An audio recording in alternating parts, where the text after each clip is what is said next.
Hello and welcome to episode 2 of What Would That Sound Like, the show where I take the ideas of today's top thought leaders and show you how to communicate them to your teams, companies, and conferences. I'm Sean Patrick, and today we're looking at Simon Sinek. Most of you guys have probably heard of Simon before, and you've heard or read some of his books pertaining to the question of your why. Today we are deep diving into Finding Your Why, one of his most recent books. I've done this conversation as part of Keynote before. I've done it in breakouts. I've done it in all certain different situations and circumstances. But the way I see it best breaking down is if you could do something like this with your team, with your department, a small group of people, because it really communicates that you care about them. It's taking this idea from it's not what you do, it's not how you do it, but it's why you do it. It's what you're passionate about. It's what gets you excited. It's what keeps you motivated. And having that conversation with your team will really express and communicate to them that you care about them more than just a person on their workforce or a person on their team, but you care about them as a person. So, without further ado, let's find out what would that sound like. All right, so what I want to do is I want to break down two different examples for you guys. I want to break down two different companies. We'll take something normal that they sell. They'll sell paper, something we don't think about very often. When you think of paper, what does paper have to be appealing? There's not much to it. It has to be good quality. Has to be probably white since you're going to print stuff out on it. Has to be clean, and probably is a good price. I mean, we'd arguably probably purchase the cheapest one. It's paper. It's not something we think about a ton. So let's take a look at two fictional companies here. The first one is Big Boy Paper. We'll call them that. That actually sounds like an awesome name for a company. So they're the big box paper companies. And then we'll take the smaller mom and pop shop. We'll just call them Dunder Mifflin from Scranton, Pennsylvania, not to get too specific.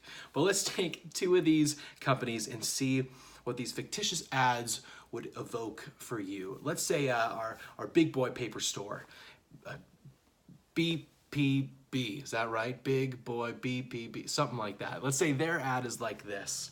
They're gonna highlight the things that are important to us about paper. First company's gonna highlight this. They're gonna highlight the paper's superior quality and affordable price. All right, the two things we care about. Perfect, sell me some paper. But then let's go to Dunder Mifflin, who takes a different approach. Instead of highlighting those two things, Dunder Mifflin is gonna highlight their mission. They're gonna say, our mission is creating a fine product that allows people to document their ideas and share them with the world. Now, which one sounds more appealing? For most of us, it's the second one, which is odd because it doesn't talk about the quality other than saying it's a fine quality, and it doesn't say anything about price. But what it does is it communicates their why. It communicates their mission. It's not just here's our product, please buy it. It's here's what we envision our product doing in your life, in the life of your company, whatever that is. The difference is, in this example, that Dunder Mifflin isn't talking about what they do, how they do, but they're talking about why they do it. Knowing your why is so important. It makes it clear what's important and what's passionate to you. It's a clear purpose.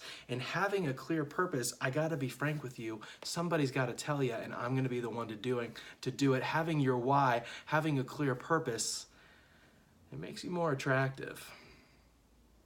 I do mean that. I mean that individually. I mean it for your companies and your businesses. It makes you more appealing. It makes you more attractive. Let's take the individual example of finding your why. The truth is, many of us share very similar talents, skills, and abilities. Imagine you go into an interview to work at a new company, and you look around the room, and it's just a room full of yous. It's people who are great at what they do. They know how to use Microsoft Office. They are great at communicating. They've got good interpersonal skills. They've got management experience, whatever it is. The list of what you guys do, your talents and abilities, the truth is, they're all pretty similar. Now, certainly there's some exceptions. Some people like to speak in front of people. Some don't. Of course there's exceptions, but the vast majority we share with other people. Now, it's not the what we do, but honestly, it's the why we do it. That doesn't make us more appealing or more attractive, just that. But it's what sets us apart. Take, for example, a fitness coach. Now, the what that you do is the same as every fitness coach. We get people in shape. The how of what you do is the same. Or it may have some variations. We do it by getting people on a schedule of the gym with diet and exercise. Maybe it's online courses doing the same thing, but the how is still the same. It's the why that changes. You see, you'd have a fitness coach who says, I do these things because it's what I'm good at. I do these things because it makes me money. And then you have a fitness coach that does these things because they're passionate about giving people a healthy life so they can stay around long enough to enjoy their life with their family. Now that's a why that separates you from everybody else, every other fitness instructor. Your what, your how, it's the same, but your why is different. That's what sets you apart. It makes you even more attractive. Now let's look at companies. Take Amazon, for example. Just about all of us use Amazon. We see it as convenient, but the truth is there's some drawbacks as well. If you need something now, you're probably going to run down the street and go to Target or go to Walmart, wherever you shop, and get that thing. But the truth is, we're willing to wait typically 2 days to get it because we want to get it through Amazon. Now, Amazon's mission statement, their vision, whether you know it or not, is super simple and super cool. Their vision is to be the Earth's most customer-centric company. That's their why, to be the Earth's most customer-centric company. In fact, it's that mission, that reason why we're willing to pay $130 for free shipping for the year. It's that reason that we'll skip a Target run because we'll just order it on Amazon because we don't like carrying heavy dog food and we just want it shipped to our door. But it's true not only from the customer side, but also from the business side. You may not have ever sold on Amazon, but their rules for sellers are so strict that you can be cut out of selling on Amazon very quickly and without knowing if you violate their mission of trying to be the Earth's most customer-centric company. That's their why, and that's what sets them apart. Are there other services and stores that sell the same things they do? Yeah. Do you have to pay $130 to go to Target or get their 2-day shipping? No. But we go to Amazon because of their why. Whether we know it or not, their why is what drives them, and their why is what makes them even more attractive to us. The next thing I want to talk about is this golden circle idea, this golden principle. Imagine, if you will, a circle. Now, on the outside of that circle is what you do. You may be a fitness coach, you may be a CEO, you may be a salesperson, you may be a nutritionist. Whatever it is that you do, it's the what that you do. Now, inside of that circle is how you do it. It's the tools you need, it's the skills you have. It's how you do what you do. And on the inside, that middle circle, that center circle, that golden circle is why you do what you do. It's what gets you passionate, what gets you excited, what separates you from all the others. Everyone's doing the same what, everyone's doing the same how, but it's the why that sets us apart and makes us more attractive. Now, what does being more attractive mean?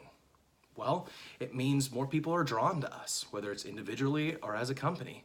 People want to be around us. People perceive that we are good at what we do or that we're someone they'd want to be close with. We earn trust and credibility in a very genuine way. And ultimately, those things convert into sales for your business or for your company.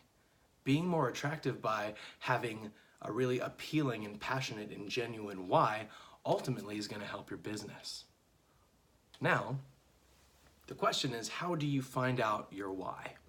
How do you get to that point where you understand what it is that you're passionate about and how that is involved in or works with what you do professionally? And that's what we're going to cover next week.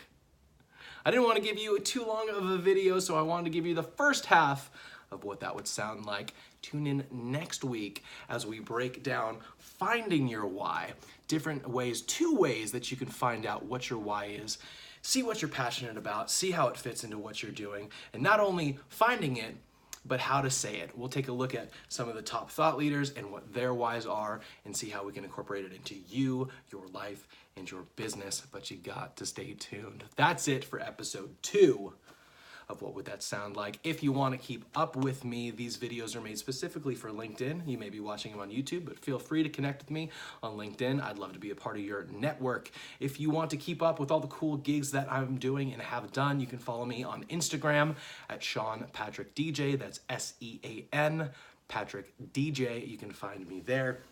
If you want to connect with me personally, if you've got a speaking engagement coming up, if you're going to be talking, if you need some coaching, if you need some help, let me know. Hit me up at my personal email address. That's seanpatrickdj@gmail, SEAN patrickdj@gmail. We've got part 2 of Finding Your Why coming at you next week. So stick around, make sure you're following for updates, and we'll see you right here next week on What Would That Sound Like?